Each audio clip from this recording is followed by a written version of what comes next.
अफगानिस्तान पर पीएम मोदी ने सर्वदलीय बैठक बुलाए जाने का दिया निर्देश, विपक्ष को दी जाएगी जानकारी।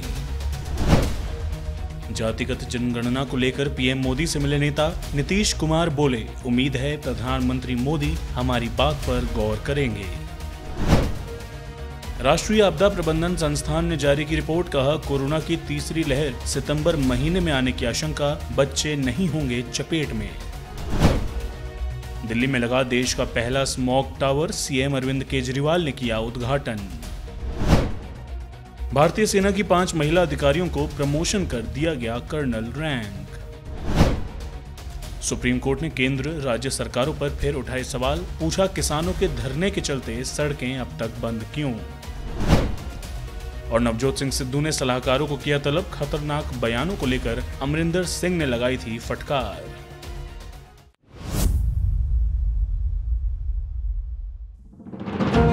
दुनिया भर में कोरोना का कहर कुछ कम होने के बाद कई देशों ने फिर से दूसरे देशों के नागरिकों को अपने यहां आने की इजाजत दी है। हालांकि इसके साथ ही कई तरह के नियम भी तय किए गए हैं। हाल ही में संयुक्त अरब अमीरात ने भारतीयों को टूरिस्ट वीजा दिए जाने का ऐलान किया है। ऐसे लोग जो पिछले 14 दिनों में यूएई नहीं गए हैं, वे देश में एंट्री ले सकते हैं। हालांकि पहुंचने पर उन्हें पहले दिन और 9वें दिन पॉलीमरेज चेन रिएक्शन टेस्ट से गुजरना होगा। यूं तो सरकार ने अंतर्राष्ट्रीय उड़ानों पर 31 अगस्त तक पाबंदी लगाई है, लेकिन फिर भी नागरिक कुछ देशों की यात्रा कर सकते हैं। इन देशों के साथ भारत ने द्विपक्षीय एयर बबल समझौता किया है। ऐसे देशों में Afghanistan, Nigeria, Germany, France, Canada, Ukraine, मिस्र और यूएई जैसे देश शामिल हैं। भारतीय नागरिक हालांकि इन देशों की यात्रा कर सकते हैं, लेकिन इस दौरान उन्हें कोरोना के कई नियमों का पालन करना होगा, जो कि इस तरह हैं। कनाडा ने भारत के साथ उड़ान प्रतिबंध 21 अगस्त तक के लिए बढ़ा दिया था, लेकिन उसने कहा था कि 7 सितंबर से अधिकृत टीकों से पूर्ण टीकाकृत लोगों को देश में आने की इजाजत होगी। हालांकि अगर भारतीयों को इस दौरान कनाडा की यात्रा करनी है, उन्हें इनडायरेक्ट रूट से जाना होगा। साथ ही कनाडा में एंट्री के लिए उन्हें जो कोरोना जांच की रिपोर्ट दिखानी है, वो किसी तीसरे देश से जारी होनी चाहिए। जर्मनी के नए नियमों के मुताबिक वे भारतीय जो पूर्ण टीकाकृत हैं या जिनके पास संक्रमण से ठीक होने से जुड़े दस्तावेज हैं, उन्हें जर्मनी पहुंचने पर आइसोलेशन में नहीं जाना होगा। मिस्र मीडिया से मिली जानकारी के मुताबिक भारत समेत ऐसे देश जहां डेल्टा वेरिएंट मौजूद है, उनके नागरिकों को मिस्र पहुंचने पर रैपिड टेस्ट कराना होगा। इसके अलावा एक डीएनए टेस्ट भी जरूरी है। टेस्ट के पॉजिटिव पाए जाने पर आगे और जांच की जाएगी।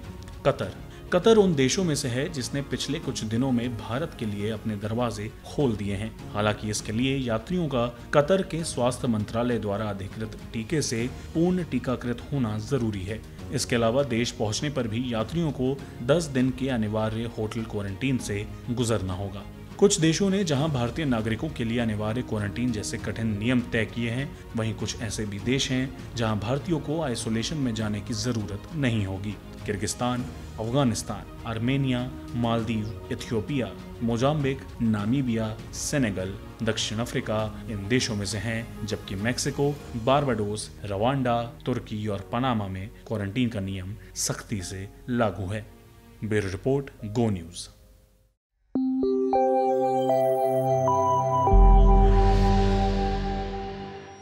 अफगानिस्तान संकट और काबुल हवाई अड्डे पर अमेरिकी जेट विमानों से चिपके लोगों के विजुअल्स के साथ ही शरणार्थियों का सवाल एक बार फिर खड़ा हो गया है।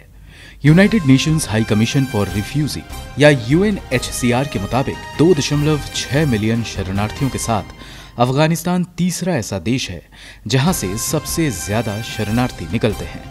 यूएनएचसीआर 2020 के अंत में दुनिया भर में जबरन विस्थापित लोगों की कुल संख्या 82.4 मिलियन तक पहुंच गई थी। इनमें शरणार्थी, शरण चाहने वाले, आंतरिक रूप से विस्थापित, यूएनआरडब्ल्यूए के जनादेश के तहत फिलिस्तीनी और वेनेजुएला छोड़ विदेशों में विस्थापित लोग शामिल हैं। अगर देखा जाए तो पूरी दुनिया के सामने वर्तमान शरणार्थी संकट अपनी तरह का अब तक का सबसे बड़ा दर्ज किया गया संकट है। भारत द्वारा अफगान नागरिकों के लिए आपातकालीन वीजा पर विचार करने के साथ विवादास्पद नागरिकता संशोधन अधिनियम के प्रावधान इस मामले पर प्रभाव डाल सकते हैं, क्योंकि अब भारत आधिकारिक तौर पर मुस्लिम बहुल देशों से सिर्फ गैर मुसलमानों को ही शरणार्थी मानता है। रिपोर्ट के मुताबिक शरणार्थियों के लिए टॉप 5 देशों में सीरिया, वेनेजुएला, अफगानिस्तान, दक्षिण सूडान और म्यांमार शामिल है, जहां से लोग विस्थापित होकर शरण के लिए दूसरे देशों में पहुंचते हैं। रिपोर्ट में बताया गया है कि टॉप 5 मेजबान देशों में तुर्की, कोलंबिया, पाकिस्तान, युगांडा और जर्मनी है, जहां सबसे ज्यादा विस्थापित शरण के लिए पहुंचते हैं। संयुक्त राष्ट्र ने कहा है कि अफगानिस्तान संकट में एक मानवीय तबाही के लक्षण है। संभावना है कि इससे दुनिया में शरणार्थियों की आबादी में और इजाफा होगा। आंकड़ों के मुताबिक जनवरी 2021 से लगभग 2,70,000 लोग विस्थापित हुए हैं और वैश्विक संगठन ने बताया है कि इनमें से लगभग 80% महिलाएं और बच्चे थे। विकासशील देशों को इसका सबसे अधिक खामियाजा भुगतना पड़ सकता है, क्योंकि विस्थापितों की कुल संख्या का 86% विकासशील देशों में ही जाते हैं। साथ ही UNHCR ने दिखाया है कि उनमें से अधिकांश अपने गृह देशों के करीब स्थानांतरित या पलायन करना पसंद करते हैं, जिसका इस मामले में भारत के लिए निहितार्थ है। ब्यूरो रिपोर्ट, गो न्यूज।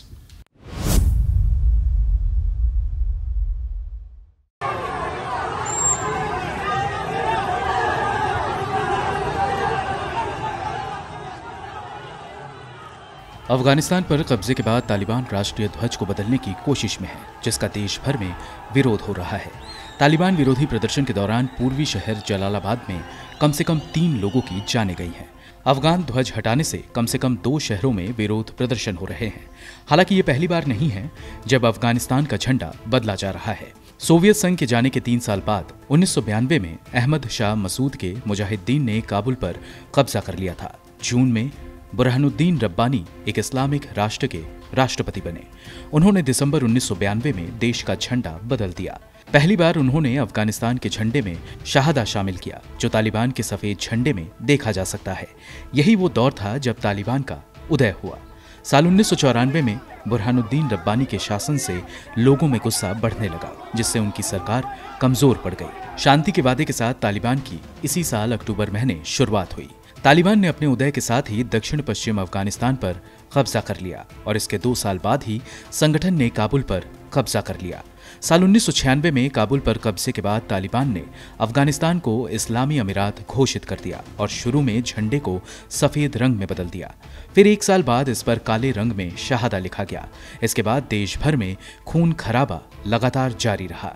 नवंबर 2001 में तालिबान विरोधी गुट, जिसमें बुरहानुद्दीन रब्बानी शामिल थे, उन्होंने काबुल पर कब्जा किया और एक बार फिर झंडे में बदलाव किए गए। बाद में हामिद करजाई ने झंडे में बदलाव किया। साल 2004 में वो एक विवादित चुनाव के बाद सत्ता में आए। 2009 में भी उनके चुनाव जीतने पर विवाद हुआ।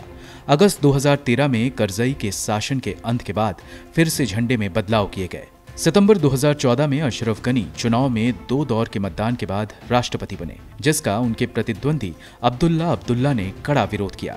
बाद में 2019 के चुनाव के बाद वो दोबारा सत्ता में आए और राष्ट्रपति बने। फरवरी 2020 में अमेरिका और तालिबान ने अफगानिस्तान में शांति का एक समझौता किया।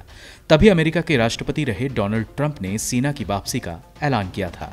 अमेरिका में सरकार बदलने के बाद सेना अभी अफगानिस्तान से पूरी तरह वापस भी नहीं लौटी थी कि तालिबान ने काबुल को अपने नियंत्रण में ले लिया और इसी के साथ एक बार फिर अफगानिस्तान का झंडा बदलकर सफेद कर दिया गया, जिस पर शाहदा लिखा हुआ है। ब्यूरो रिपोर्ट, गो न्यूज।